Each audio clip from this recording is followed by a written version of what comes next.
Hey everyone, this is Jyoti and this is Deepti. Welcome to our channel Hi Place.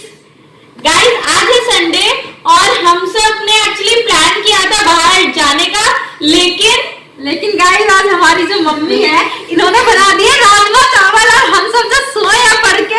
और guys rajma चावल एकदम deadly combination है laziness लाने के लिए। गाइस कमेंट करके बताइए कि राजमा चावल खा के कौन ऐसा है जिसको नींद नहीं आती, मतलब संडे वाला दिन हो और अच्छे से भरपेट राजमा चावल खाओ, उसके बाद जो नींद आती है ना, और संडे वैसे भी कहते हैं home chill is always good, तो कभी कभी चलता है। और आज हमें एक और सरप्राइज मिला है जो हम आपके साथ शेयर करने वाले हैं। गाइस हम बुकशेल्फ साफ कर रहे थे, उसमें हमें मिली दीप्ति की पुरानी डायरी, जिसमें मैं पहले बचपन में मतलब मैं छोटी थी तब मैं इस डायरी में अपनी छोटी छोटी पोएम्स लिखती थी। तो गाइस देखते हैं आज इस डायरी के पिटारे के अंदर क्या है।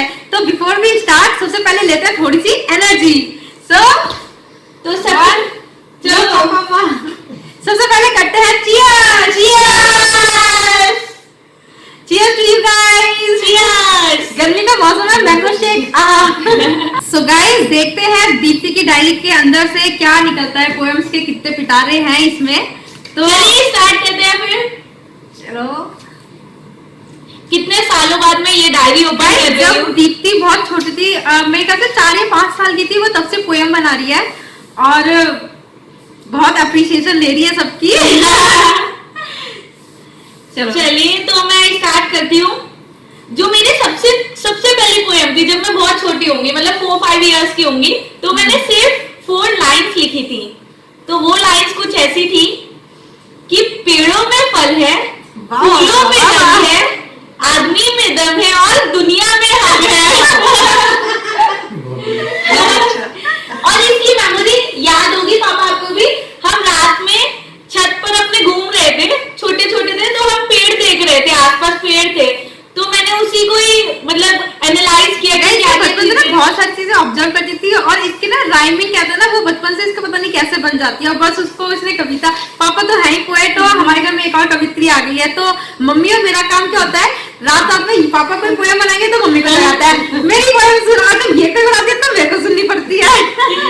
और गाइस एक इंसिडेंट तो ऐसा था कि एक बार हमारे इधर रूफ में गवर्नमेंट क्वार्टर्स में रहते थे, पहले तो क्या होता था रूफ में ना टैप्स लगे होते हैं, तो एक बार एक चोर आ गया और वो चोर ना चोरी करके लेके जा रहा था टैप्स में से कुछ निकाल के, तो पापा ने देख लिया और पापा क्या करे, उसको चोर को पकड़ने के लिए जल्दी जल्दी भाग के गए और ये मैडम मतलब इसके अंदर की कविता और इसने जो 2 मिनट में 4 लाइनों की कविता लिखी है, जिसे शेयर करना क्या। वो कविता कुछ ऐसी थी कि दिखने में है सीधे, अंदर से दिल वाले, कुछ भी हो मेरे पापा है हिम्मत वाले। और गाइस विश्वास नहीं होगा, दीप्ति उस वक्त शायद 2nd या 3rd क्लास में होगी, मतलब एकदम छोटा बच्चा ना, हम सब एकदम ना शॉक्ड रह जाते थे। पापा चोर को पकड़ के लाए और मैंने उनको कविता सुना रही थी कि पापा पहले मेरी कविता सुन लो आप। और गाइस फिर क्या होता था, कोई हमारे घर में गेस्ट आता था, तो जैसे होता है ना नॉर्मली कोई भी आपके घर में आते तो मम्मी पापा कहते हैं बेटा ये करके दिखा, तो सब दिखते कहते बेटा कविता सुनाओ। अब मेरे को लगता था यार ये इतनी अप्रिशिएशन ले रही है, मेरे को भी कुछ करना चाहिए। तो मैंने भी एक कविता लिखी गाइस, तो मेरे लाइफ की फर्स्ट कविता जो मैं आपके सामने आप प्रस्तुत कर रही हूं, क्रिएटिव नहीं है गाइस, इसने भी बहुत ही अच्छी कविता लिखी थी। सो गाइस अब मैं आपको सुनाने जा रही हूँ मेरी लाइफ की पहली कविता, जो मेरे लाइफ की आखिरी भी है। तो वो कुछ ऐसी है कि चांद हो या सूरज आखिर दोनों ही गोल है, चांद हो या सूरज आखिर दोनों ही गोल है, इसी प्रकार मम्मी हो या पापा दोनों ही अनमोल है।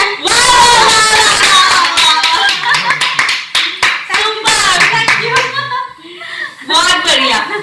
बस गाइस इसके बाद मेरे से ना हो पाई भैया।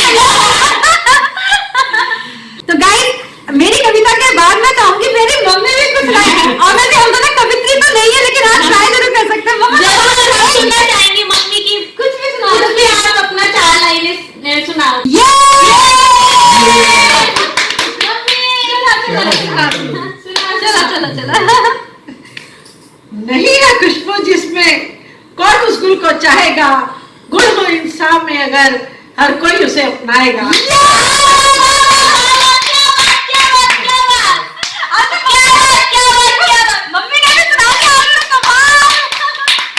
तो गाइस ऐसे शुरुआत हुई मेरी कविता की लिखने की जर्नी की। तो गाइस छोटी थी छोटी छोटी कविता लिखती थी ये, और जैसे जैसे बड़ी हुई इसका लेवल अप होता गया।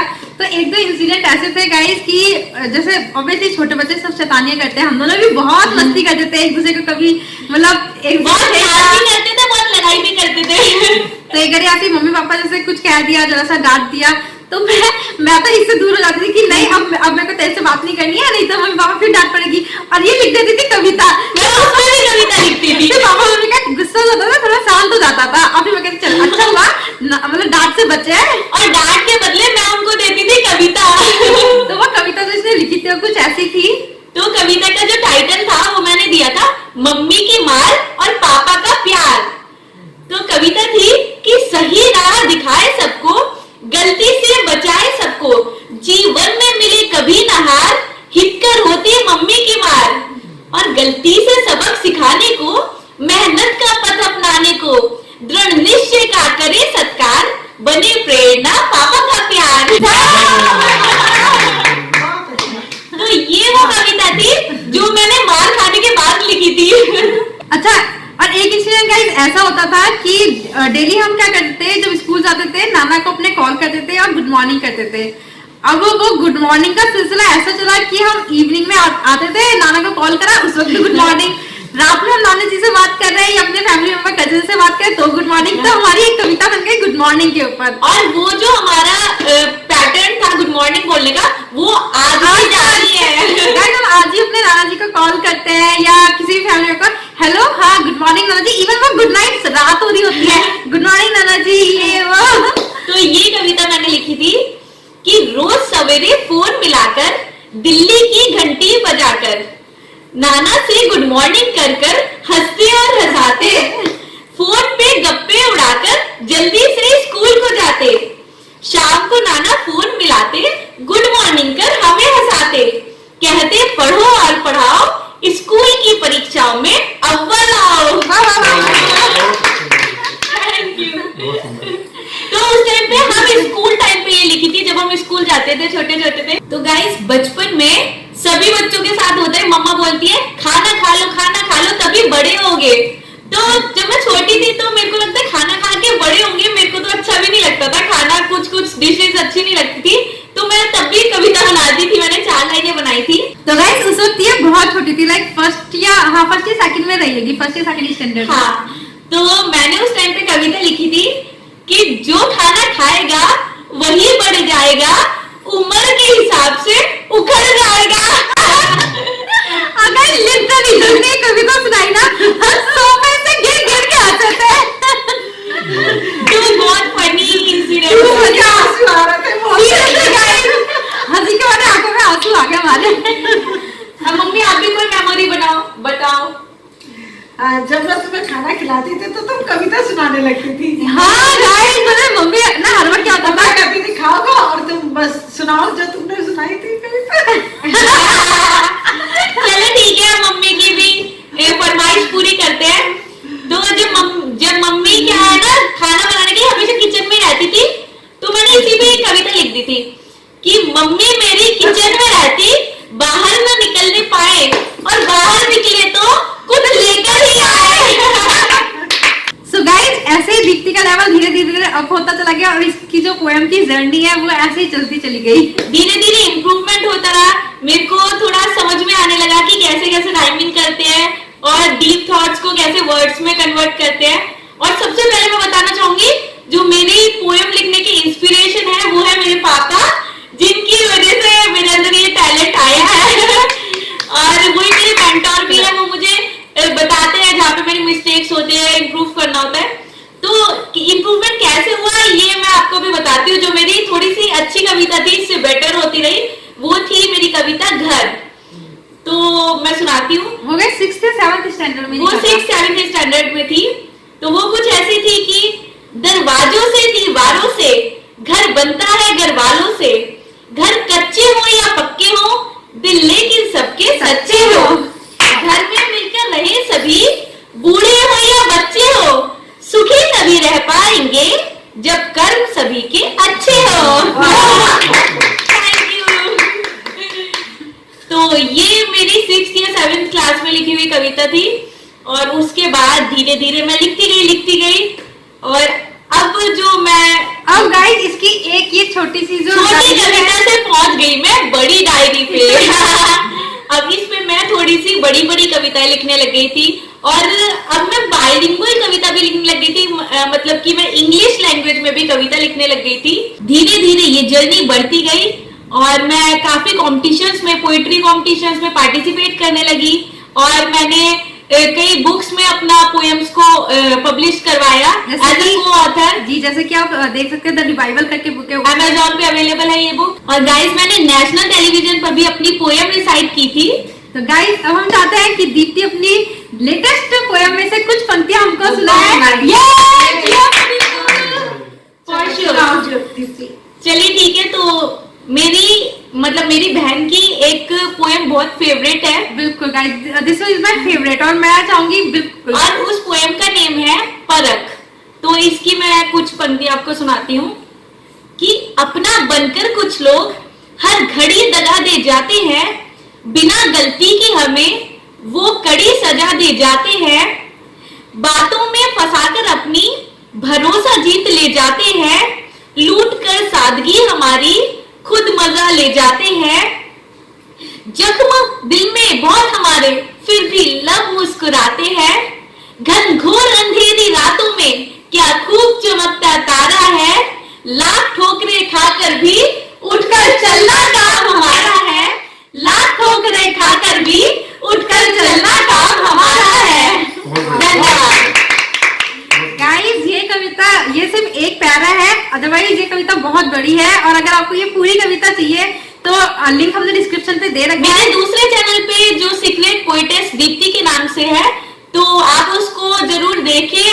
मेरी और पापा दोनों की पोएम्स है वहाँ पर, प्लीज सब्सक्राइब करें, लिंक डिस्क्रिप्शन में है। आप हमारे चैनल को इतना प्यार दे रहे हैं, इतने व्यूज मिल रहे हैं, प्लीज एक सब्सक्राइब का बटन दबा दीजिए और हमको सब्सक्राइब करके आगे बढ़ाइए। यस। तो गाइस मैंने तो अपनी काफी कविताएं आपके सामने पेश करी है, लेकिन अगर इस व्लॉग में पापा की कविता नहीं सुनी तो ये व्लॉग अधूरा रह जाएगा। तो हम रिक्वेस्ट करेंगे, प्लीज पापा आप अपनी कुछ पोएम की कुछ पंक्तियां हमारे सामने पेश करें। ठीक है, जरूर पेश करेंगे।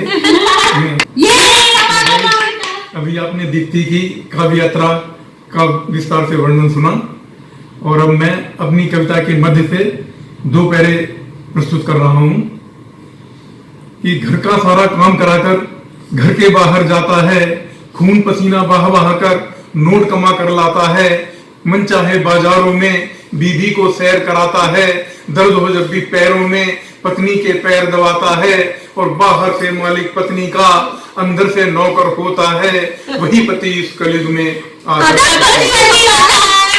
कि किसी काम में आना कानी नहीं कभी जो करता है, नौकर हो या अफसर हो पत्नी से अपनी डरता है, सर में दर्द भले हो लेकिन पत्नी की मालिश करता है, अपने बीवी बच्चों के जूतों की पालिश करता है, पत्नी के क्रोधित होने पर जो नहीं धैर्य खोता है, वही पति इस कलयुग में आदर्श पति होता है। आदर्श पति होता है। बहुत awesome है। गाइस ये तो पोएम के सिर्फ 2 पैरा थे। गाइस ये 4 और 5 मिनट्स की एक पोएम है, बहुत लेंथी है और बहुत लेंथी है, व्लॉग लेंथी हो जाएगा, लेकिन आप इस पोएम को जरूर देखिएगा, लिंक डिस्क्रिप्शन में हम दे देंगे। बहुत ऑसम पोएम है। और गाइस यही नहीं, पापा सस्पेंस पोएम और थोड़ा सा भक्ति जो देशभक्ति की होती है वो, लेकिन अभी हम एक पोएम और सुनना चाहेंगे जो छोटी पोएम है, लेकिन वो सस्पेंस की पोएम है। तो गाइस गैस कीजिएगा और एंजॉय कीजिए। पापा प्लीज वाली। कि बड़े नाजों से पली थी, कोमल गुलाब की कली थी, साथ रहने में कोई शर्म नहीं, इतनी वो भली थी, खेलने के लिए साथ उसके मोहल्ले की हर गली थी, इशारा पाते ही मेरे साथ मस्त पवन सी वह चली थी, लेकिन जवां होते ही वह मुझसे बहुत दूर भाग गई, वापिस न आने के शब्दों को मेरे हृदय पर दाग गई, व्याकुल हूं पाने को उसे, जब से छूटी है राहें उसके चलन की, थी कभी जो 16 साल की, आगे होगी वह 55 की, मगर वह कभी वापिस नहीं आएगी, बीती है जो उम्र मेरे बचपन की, बीती है जो उम्र मेरे बचपन की।